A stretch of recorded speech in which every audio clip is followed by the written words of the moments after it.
이재명 대통령이 새 정부 출범 이후 처음으로 정부 부처 장관 후보자에 대한 인선을 단행했습니다. 가장 눈에 띄는 건 윤석열 정부 때 임명된 송미령 농식품부 장관의 유임입니다. 송미령 농림축산식품부 장관은 유임이 결정되었습니다. 송 장관의 유임은 보수, 진보 구분 없이 기회를 부여하고 성과와 실력으로서 판단하겠다는 것으로 이재명 정부의 국정 철학인 실용주의에 기반한 인선입니다.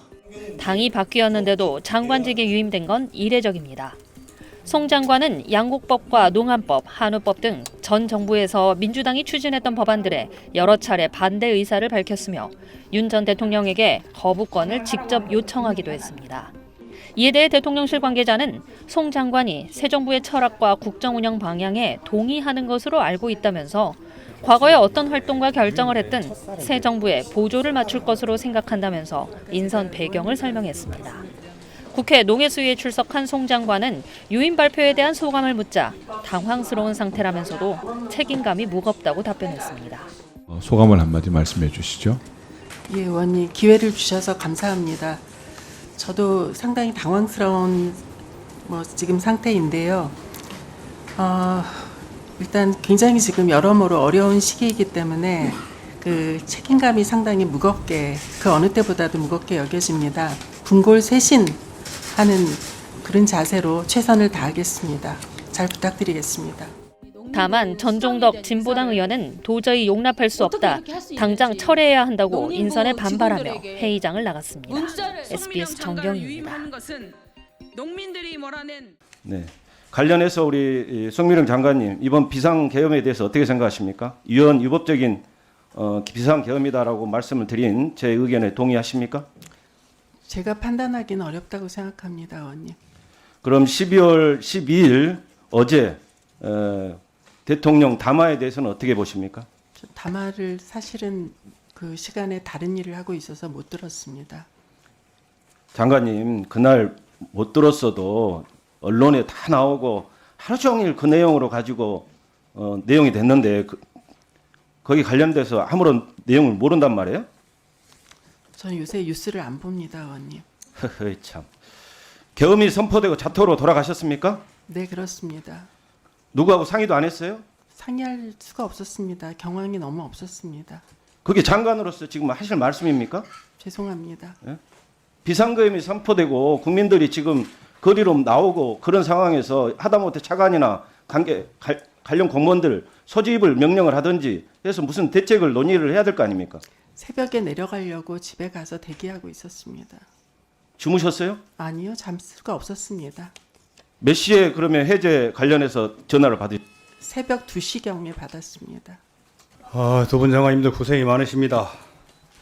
특히 우리 농식품부 장관님 고생이 많으신데 지금 되니까 장관 되신 게 좀 후회가 되기도 하지요. 많이 후회됩니다.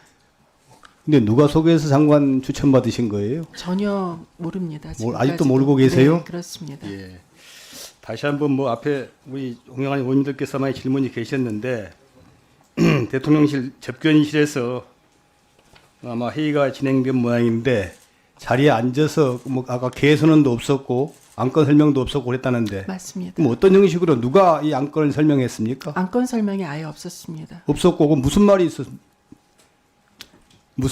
아무 말도 없었기 아무 말도 때문에 없었고 가만히 있다 왔어요? 아무 말도 없었는데 예. 제가 옆에 분한테 물었습니다. 예. 이거 뭐에 대한 것을 이야기하는 거냐고. 옆에 분 누구한테요? 행안부 장관이었습니다. 행안부 장관한테. 예. 그래서 딱 두 글자 들었습니다. 계엄.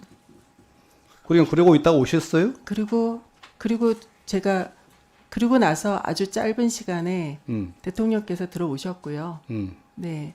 그리고 나서 일종의 회의라고 할 수 있는 게 시작이 된 겁니다. 그러나 그 회의는 의견을 주고받는 자리가 그게 아니었습니다. 대통령 들어오시고 회의가 시작이 됐는데 네. 그럼 대통령이 주재한 국무회의네요? 그렇다고 봐야 돼요. 국무회의로 볼 수는 없습니다. 아니 여하튼 간에 대통령이 왜냐하면 주재한 회의였고 회의를 시작한다는 개의 선언이 없었습니다. 그럼 누가 그럼 안건을 설명했습니까? 안건 설명은 아예 없었습니다. 대통령께서 뭐라고 말씀하셨습니까? 제가 첫 마디만 기억납니다. 예. 이게 여러분들은 걱정을 많이 하시지만 누구와 의논할 수 있는 일은 아니었다라는 뉘앙스의 정확한 워딩은 제가 지금은 기억하지 못합니다. 그 정도의 말씀을 하셨고 뭔가 말씀을 하셨는데 제가 그거는 머릿속이 하얘져서 하나도 기억나지 않습니다. 그리고 나서 회의의 종료도 없었고요. 그리고 나서 네. 다른 총리나 다른 국민들께서 뭐라고 말씀하셨어요? 아니 말할 틈이 없었습니다, 의원님. 그리고 나가버리셨어요? 그리고 대통령이 나가신 걸 인지를 하고 어디 가신 거야라는 말이 나왔습니다. 아 그러면 그 전에 뭐 아까 행안부 장관 같은 분들은 두세 분이 반대를 하셨다는데 어느 분이 무슨 말씀을 하신 그 전에 하신 거예요? 그 뒤에 하신 그 거예요? 전에 했을 수 있습니다. 제가 들어간 이후에는 특별하게 제가 본 장면은 그게 다입니다, 의원님. 그 이후에 그러면 우리 장관님께서 아무 말 않고 그냥 눈만 뻐끔뻐끔 두고 계시다가 오신 거네요? 아니요. 그러면요? 제가 들어간 시간이 10시 10분에서 15분 사이였을 겁니다. 예. 들어갔는데 모두 대기하는 분위기였습니다. 회의가 시작됐기보다는 예.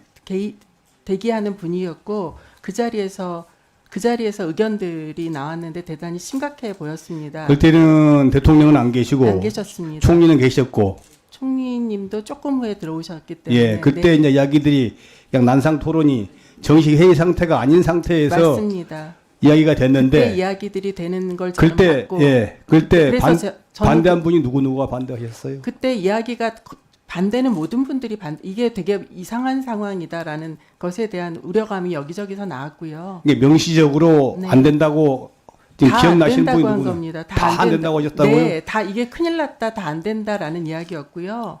그래서 제가 이게 도대체 무슨 일이냐를 물어본 겁니다.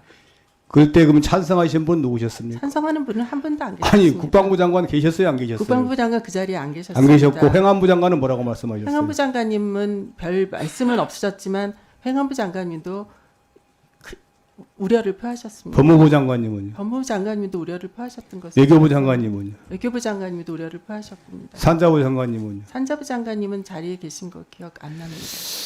이분들이 계시면서 다 반대하셨단 말씀입니까? 우려만 그냥 하시다가 다 반대입니다. 예 대통령께서 들어오셔서 회의 형식도 안 갖추고 대통령께서 말씀을 시작하시고 그리고 어느 순간 어디 가신 거야라는 말이 나왔습니다.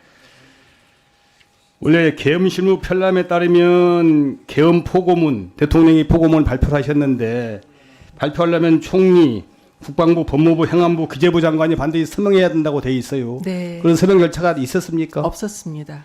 안건 상정도 없었고 네. 아까 말씀드린 계엄 포고문의 결재도 없었고 네. 100% 이게 절차를 지키지 못한 절차법 위반이네요. 잘못된 거네요. 저는 절차적으로 잘못된 거고. 저는 국무회의로서는 인정하기 어렵다고 예. 봅니다. 그리고 우리 이거 상식적으로 좀 물어보십시다. 우리나라가 그 당시에 12월 3일 날 그 시각에 이게 뭐 우리가 내란이나 사변이나 이런 것이 날 정도로 위급한 상황이었습니까? 저는 그렇게 판단하진 않습니다. 그러니까 결국 이제 실체적 요건을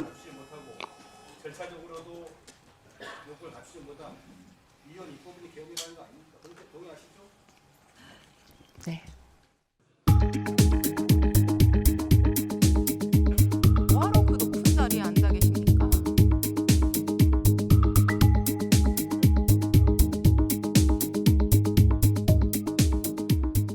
송미령 농림부 장관님, 네. 뉴스원에 이렇게 밝히셨습니다. 당시 상황은 반대 의견을 말할 수 있는 자리 아니었다. 찬성이냐 반대냐를 묻는 자리 아니었다. 계엄인지 알았으면 국무회의 안 갔을 것이다. 맞습니까? 맞습니다. 저는 계엄인지 알았으면 국무회의 안 갔을 거다라는 말을 보고요. 기가 막혔습니다. 이 나라의 장관이고 최고위직 공무원이라면 적어도 참석을 안 했더라도 대통령의 계엄 사실을 알았으면 어떻게라도 국무회의 가서 목청껏 반대하고 대통령 손목이든 발목이든 잡고 내가 막았을 거다. 문 앞에 들어넣어서라도 막았을 거다. 이렇게 말해야 되는 거 아닙니까? 맞습니다. 들어가세요. 근데 의원님 하나만 말씀드려도 될까요? 네. 네. 그날 저는 10시 10분에서 15분 사이에 회의장에 들어갔는데요. 회의에 시작이 없었습니다. 그러니까 대기하는 상태였다고 보시는 게 좋고요.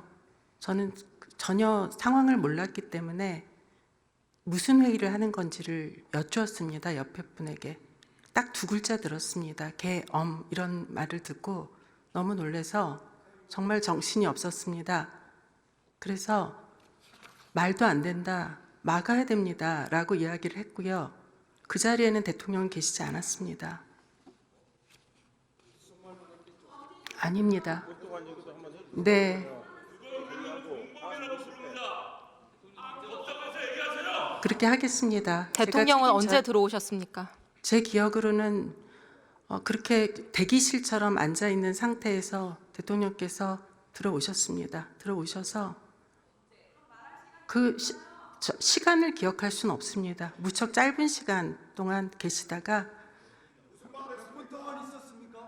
네. 몇 분 동안 있었습니까, 대통령이? 네. 그 회의실에 대통령이 몇 분 동안 있었습니까? 그 분까지 기억할 경황은 없습니다. 너무 비현실적인 일이기 때문에 그건 당황스러워서 기억하기 어렵고요.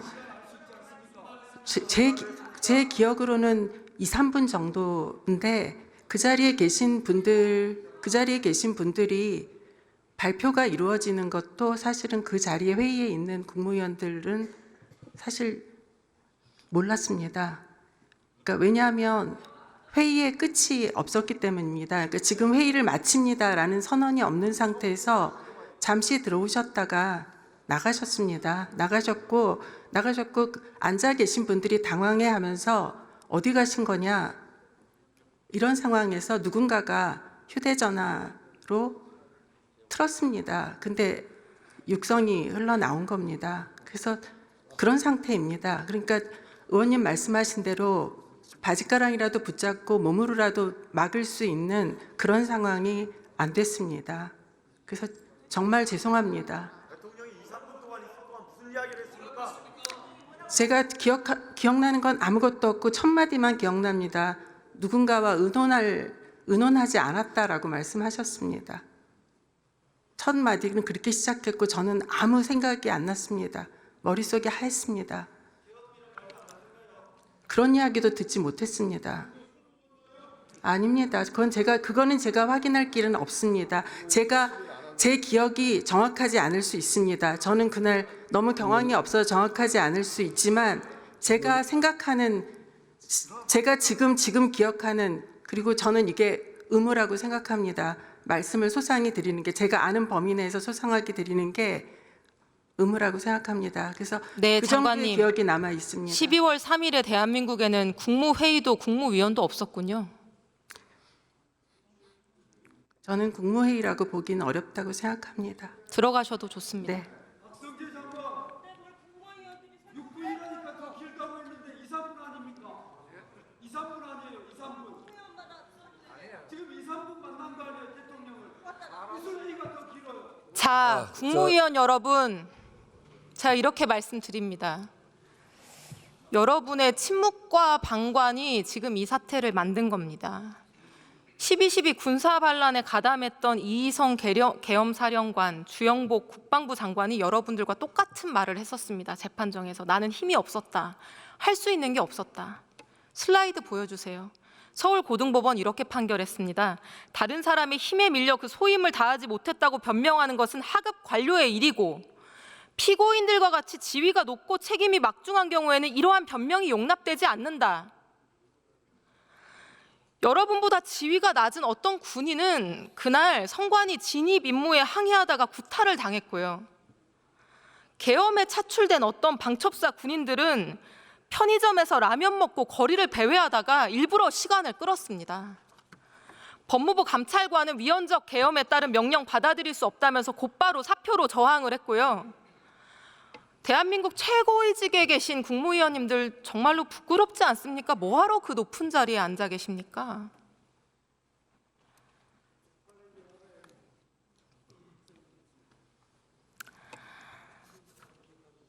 대통령의 계엄은 계엄 사유도 없었고 헌법상 법률상 계엄 효력의 대상이 될 수도 없는 국회를 건드렸고 국회 통고, 국무위원 부서 절차도 생략했고 심의도 없었고 온통 위헌의 위법입니다. 이 불법 계엄에 대해서 윤석열 정부의 마지막 국무위원들이 보인 이 비겁하고 무책임한 모습은 대한민국 역사에 기록될 겁니다. 그리고 마지막으로